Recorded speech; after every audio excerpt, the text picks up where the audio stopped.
ಇನ್ನು ಈ ಪ್ರಕರಣದ ಎರಡನೇ ಆರೋಪಿ ಮುತ್ತಪ್ಪರ ಎರಡನೇ ಪತ್ನಿ ಅನುರಾಧ ಅವರಿಗೆ ಸದ್ಯಕ್ಕೆ ರಿಲೀಫ್ ಕೊಡಲಾಗಿದೆ. ಸದ್ಯಕ್ಕೆ ಅನುರಾಧಗೆ ಹೈಕೋರ್ಟ್ ರಿಲೀಫ್ ಕೊಟ್ಟಿದೆ. ಈ ಪ್ರಕರಣವನ್ನ ರದ್ದು ಕೋರಿ ಅನುರಾಧ ಅರ್ಜಿ ಹಾಕೊಂಡಿದ್ರು. ಈಗ ಮಧ್ಯಂತರ ಆದೇಶ ಕೊಟ್ಟಿದೆ ಹೈಕೋರ್ಟ್. ಬಲವಂತದ ಕ್ರಮ ಕೈಗೊಳ್ಳದಂತೆ ಹೈಕೋರ್ಟ್ನಿಂದ ಮಧ್ಯಂತರ ಆದೇಶ.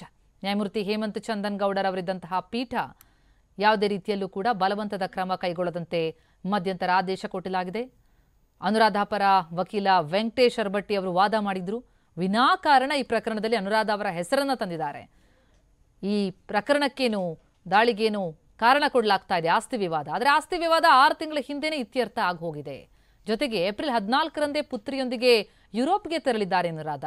ಅವರಿಗೂ ಈ ಕೇಸ್ಗೂ ಸಂಬಂಧ ಇಲ್ಲ ಅಂತ ಅನುರಾಧ ಪರ ವಕೀಲರಾದಂತಹ ವೆಂಕಟೇಶ್ ಅರ್ಬಟ್ಟಿ ವಾದ ಮಾಡಿದ್ರು. ಈಗ ಮಧ್ಯಂತರ ಆದೇಶವನ್ನ ಕೋರ್ಟ್ ಕೊಟ್ಟಿದ್ದು ಸದ್ಯಕ್ಕೆ ರಿಲೀಫ್ ಸಿಕ್ಕಿದೆ ಅನುರಾಧ ಅವರಿಗೆ. ಯಾವುದೇ ಕಾರಣಕ್ಕೂ ಬಲವಂತದ ಕ್ರಮ ಕೈಗೊಳ್ಳದಂತೆ ಕೋರ್ಟ್ ಹೇಳಿರುವಂಥದ್ದು. ಇನ್ನು ನಿರೀಕ್ಷಣಾ ಜಾಮೀನಿಗೆ ಅನುರಾಧ ಕೋರ್ಟ್ನ ಮೊರೆ ಹೋಗಿದ್ದಾರೆ.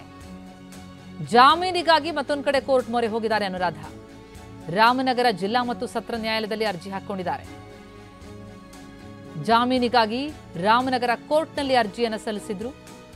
ಸಂಜೆ 4 ಗಂಟೆಗೆ ಕೋರ್ಟ್ನಲ್ಲಿ ಅರ್ಜಿಯ ವಿಚಾರಣೆ ನಡೆಯುತ್ತೆ. ಮುತ್ತಪ್ಪರ ಈ ಕಿರಿಯ ಪುತ್ರನ ಮೇಲೆ ಆದಂತಹ ಈ ಕೊಲೆ ಯತ್ನ ಪ್ರಕರಣದಲ್ಲಿ A2 ಆರೋಪಿ ಅನುರಾಧ ರೈ. ಒಂದು ಕಡೆ ಜಾಮೀನಿಗಾಗಿ ಅವರು ಅರ್ಜಿಯನ್ನು ಹಾಕೊಂಡಿದ್ದಾರೆ. ಕೇಸ್ ರದ್ದು ಕೋರಿ ಹಾಕಿದಂತಹ ಅರ್ಜಿಯಲ್ಲಿ ಹೈಕೋರ್ಟ್ ಅವರಿಗೆ ರಿಲೀಫ್ ಕೊಟ್ಟಿದೆ. ಮತ್ತೊಂದು ಅವರು ಹಾಕೊಂಡಿರುವಂತಹ ಅರ್ಜಿ ಅಂತಂದ್ರೆ ಜಾಮೀನಿಗಾಗಿ ಅರ್ಜಿ. ಆ ಜಾಮೀನಿನ ಅರ್ಜಿಯ ವಿಚಾರಣೆ ಸಂಜೆ 4 ಗಂಟೆಗೆ ವಿಚಾರಣೆ ನಡೆಯುತ್ತೆ. ರಾಮನಗರ ಜಿಲ್ಲಾ ಮತ್ತು ಸತ್ರ ನ್ಯಾಯಾಲಯದಲ್ಲಿ ಈ ಅರ್ಜಿಯನ್ನು ಹಾಕೊಂಡಿದ್ದಾರೆ ಅನುರಾಧ.